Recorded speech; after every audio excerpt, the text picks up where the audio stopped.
I'd been working late at the city library for almost a year by then. It was a good gig, quiet, allowed me to catch up on my own reading during slow hours. But the downside was the walk home. My apartment wasn't far, maybe a mile and a half, but it took me through a few residential streets that were always deserted after midnight. Most nights, it was peaceful enough, just the hum of distant traffic and the rhythmic crunch of my sneakers on the pavement. I always kept my headphones in, usually listening to a podcast, a low murmur of voices keeping me company. My shift usually ended at 11:30 p.m., and I'd be out the door by 11:45, sometimes a little later if I got caught up reshelving a particularly disorganized section. This particular night, a Tuesday in late October, was colder than usual. The kind of cold that bites at your ears and makes you pull your jacket tighter around you. The moon was a sliver, hiding behind a thin veil of clouds, casting the streets in an even deeper gloom. I remember checking my phone. It was 11:58 p.m. I had just passed the old oak tree at the corner of Elm and Maple, about halfway home. The streetlights here were a bit sparse, and one on the far side of the intersection was flickering erratically, casting long, dancing shadows that made the familiar houses seem alien. I was listening to a true crime podcast, the low, calm voice of the host detailing a cold case from the 70s. Everything felt utterly normal, mundane even, despite the chill. Then I saw the headlights. They appeared abruptly from behind me, far down Elm Street. Not unusual, of course, cars drove by all the time. But something about this one was different. It wasn't driving straight. The beam of light swerved subtly, as if the driver was having trouble keeping the wheel steady. I glanced over my shoulder, just a quick assessment.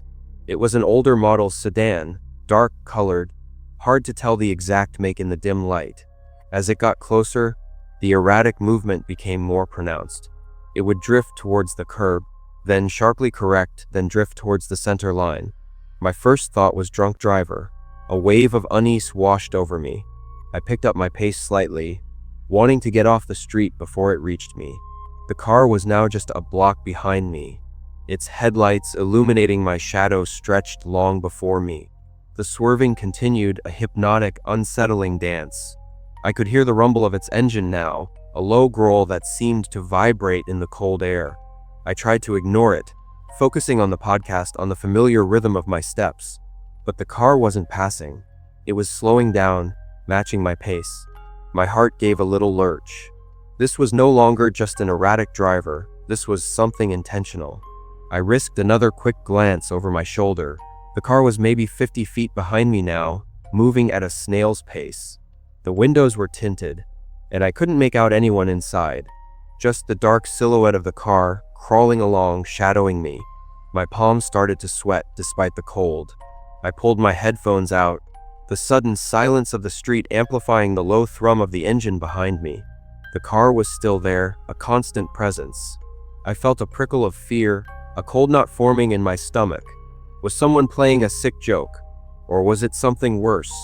I kept walking, trying to maintain a normal pace, but my steps felt heavy, reluctant.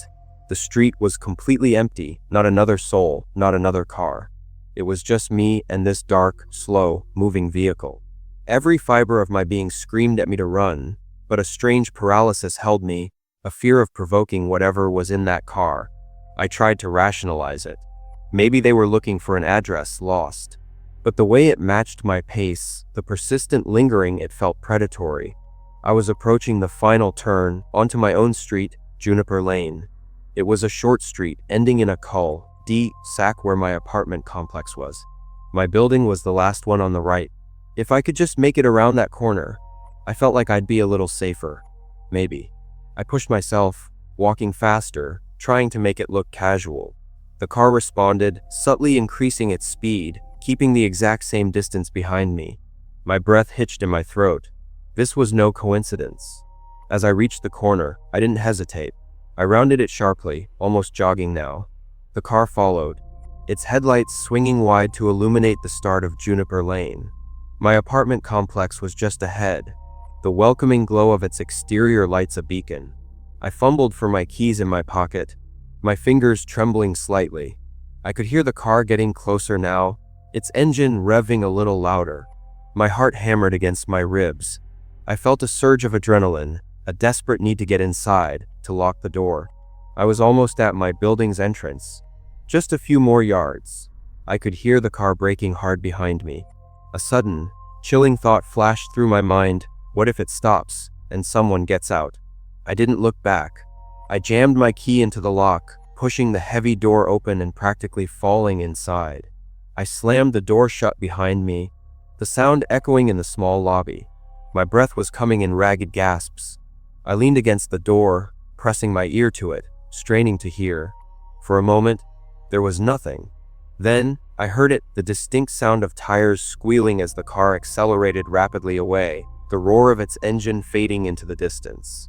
I stood there for a long time, my entire body shaking, the cold seeping into my bones despite being indoors. I never saw the driver, never got a good look at the car beyond its dark shape and tinted windows. I never reported it. What would I even say? A car drove slowly behind me. It sounds innocuous, even paranoid. But the feeling, the cold dread that settled over me that night, has never truly left. Now, whenever I walk home alone at night, I find myself constantly checking my rear view, listening for that particular rumble of an engine. And every slow-moving car sends a jolt of fear through me. The world outside, after dark, became a little less safe, a little more menacing. I worked at the 24-hour convenience store on the edge of town for almost 5 years. It was a pretty standard night shift, quiet between 2 a.m. and 5 a.m. A few regulars, the occasional late-night traveler. The store was well lit, always bustling with the low hum of refrigerators and the faint buzz of the fluorescent lights overhead. My routine was etched into my memory: restock the shelves, clean the coffee station, count the till, and then the long walk home. My apartment was only about 1.5 miles away, through a mix of residential streets and a small, rarely used park. It was usually a peaceful walk, the kind where you could just clear your head after a long shift. One unusually still night in early spring, around 3:30 a.m., I was just finishing up my last round of restocking the candy aisle.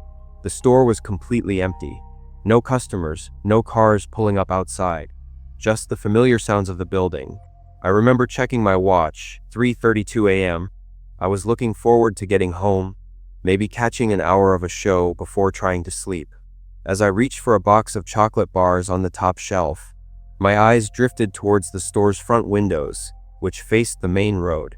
The streetlights outside cast a soft glow on the pavement, but the road itself was empty. Except it wasn't. There was a figure standing across the street, near the bus stop shelter. It was too far to make out any details, just a tall, dark silhouette. My first thought was that someone was waiting for the early morning bus, but the first bus didn't arrive until 5:15 a.m., and this person wasn't moving. They were just standing there, completely still, facing the store. A small prickle of unease started to form in the back of my mind. I dismissed it quickly. Maybe they were just taking a smoke break, or waiting for a ride. I finished restocking and went back to the counter, trying to focus on my inventory sheets. A few minutes later, I glanced up again, drawn by some instinct.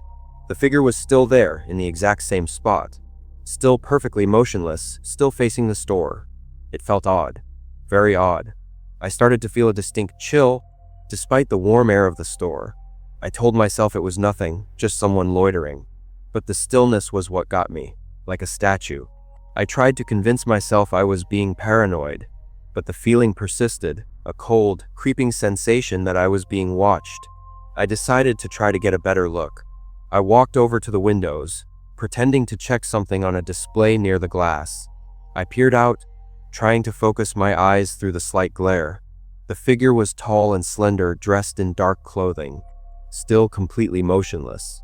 I couldn't make out a face, or even if they were looking directly at me, but the sheer constancy of their presence was unnerving. I felt my heart pick up its pace. This was no bus taker, no smoker. This was someone just standing, watching. The street was still deserted, adding to the surrealism of the scene. I retreated back behind the counter, my mind racing. What should I do? Call the police? For someone standing across the street? It felt absurd, but the fear was real. I tried to focus on my tasks, to act normal, but every instinct was screaming at me. I could feel their presence, even with my back to the window. The next hour was excruciating. Every time I looked up, the figure was still there, unmoving, silent. It felt like an endless vigil. I started to feel trapped, the store, usually a place of comfort, now feeling like a brightly lit fishbowl. I started cleaning the coffee machines, trying to busy myself, but my gaze kept darting to the window. Each time, the same dark shape. It felt like a deliberate act, a silent assertion of presence. As my shift neared its end, the fear started to morph into a desperate urgency to leave, but also a growing dread of that walk home. I needed to get out of the store, but the thought of stepping out onto that empty street, knowing that figure was still out there, made my stomach clench. At 5:00 a.m., my relief, Sarah, arrived. The moment she walked in, I blurted out, "Sarah, there's someone across the street. They've been standing there for over an hour." Sarah, used to my occasional late-night jitters, peered out the window. "I don't see anyone, Mark," she said, frowning. I rushed to the window, my eyes scanning the bus stop shelter. It was empty. Completely empty. The figure was gone. Just the empty street, the quiet dawn beginning to paint the sky a pale gray. My breath caught in my throat. I felt a confusing mix of relief and a renewed wave of terror. Had I imagined it? Was I so sleep-deprived I was hallucinating? "Are you sure?" Sarah asked, looking at me with concern. "You look like you've seen a ghost." I couldn't explain it. The solid, terrifying reality of that figure, standing there for so long, then simply vanishing. I quickly recounted the events, my voice a little shaky. Sarah tried to reassure me, suggesting it was probably just someone waiting for a friend who finally showed up. But I knew it wasn't that. It felt too deliberate, too unsettling. I clocked out, my body aching with exhaustion and a new kind of fear. The walk home was usually a chance to unwind, but this time, every shadow seemed to hold a threat. I kept looking over my shoulder, my eyes darting from side to side. The park, usually a shortcut, suddenly felt too dark, too exposed. I took the longer route, sticking to the residential streets where at least I could see houses and feel a semblance of safety. I made it home, locked my door, and didn't sleep a wink. The incident left a permanent mark. I still work the night shift, but now, before I even start my walk home, I meticulously check the street, scanning for any unusual figures, any lingering shadows. And sometimes, when the store is empty and the street is quiet, I find myself staring out the window, a cold shiver running down my spine, half expecting to see that tall, dark, unmoving silhouette reappear, watching. The silence of that watch, the inexplicable vanishing, left me with a chilling certainty that some things simply exist to observe, and their reasons are far beyond our understanding. It was an ordinary Friday night. I had just finished my shift at the call center, which ran until 1 a.m. The job itself was soul-crushing, endless complaints, technical issues, and people who just wanted to yell, but it paid the bills. My apartment was about a 2-mile walk from the office building, a straight shot down a main road for half of it, then a turn onto a quieter, tree-lined residential street. Most nights, the walk was my decompression time. I'd listen to music, zone out, and try to shake off the day's frustrations. The air in the city after midnight always had a different quality to it, a quieter, more isolated feel. This particular night, the wind was picking up, rustling through the bare branches of the trees overhead, making them creak and groan. It was late November, and the temperature had dropped significantly. I had my heavy winter coat on, but the chill still managed to bite at my exposed face. I was about a mile into my walk, just having turned off the main road onto the quieter residential stretch. There were fewer streetlights here, and the houses were set further back from the pavement. The road itself was cracked and uneven in places, lined with patchy grass verges. I remember looking at my phone, 1:23 a.m. I was listening to an upbeat playlist, trying to dispel the lingering gloom of my shift. Then I heard it, a faint, rhythmic sound behind me.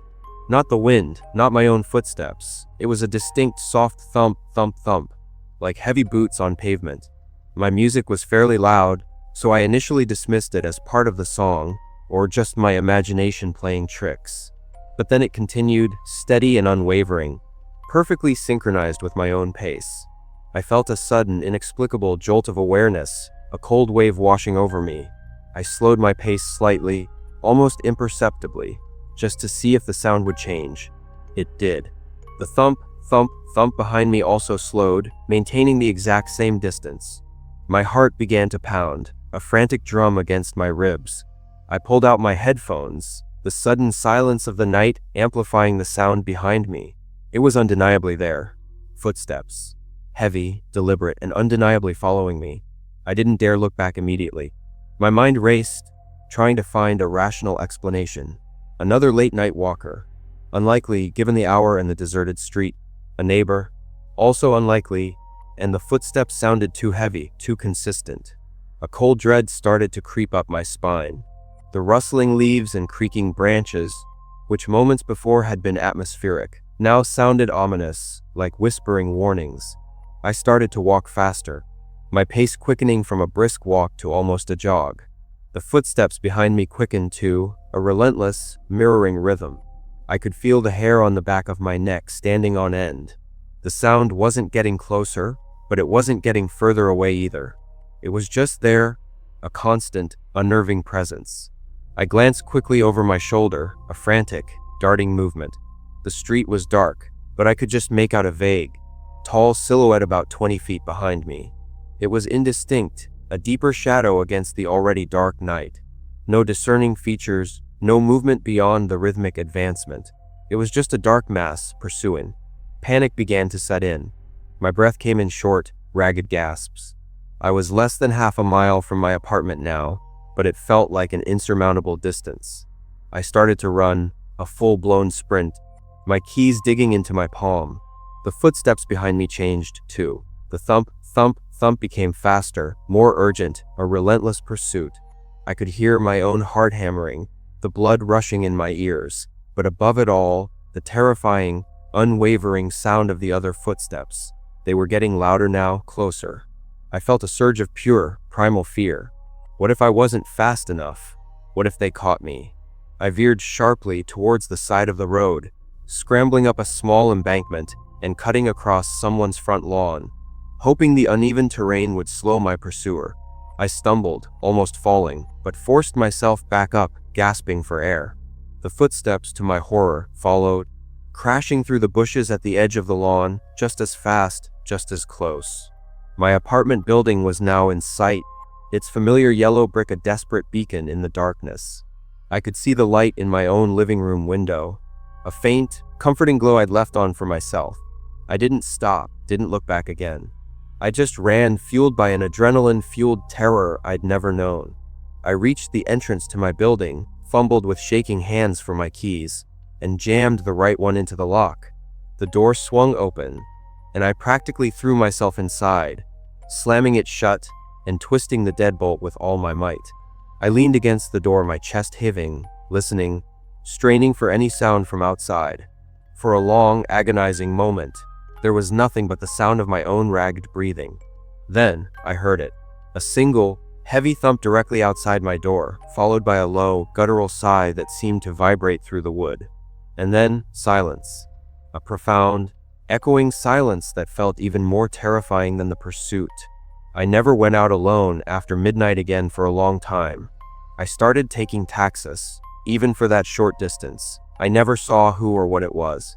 No face, no details, just that dark, pursuing silhouette and the unrelenting sound of those footsteps. Sometimes, when I'm alone in my apartment at night and the wind outside whistles in a particular way or a floorboard creaks, I still feel that cold, paralyzing fear. I still hear those phantom footsteps, just behind me, waiting in the silence. It's a chilling reminder that sometimes, when you think you're alone, but you are not,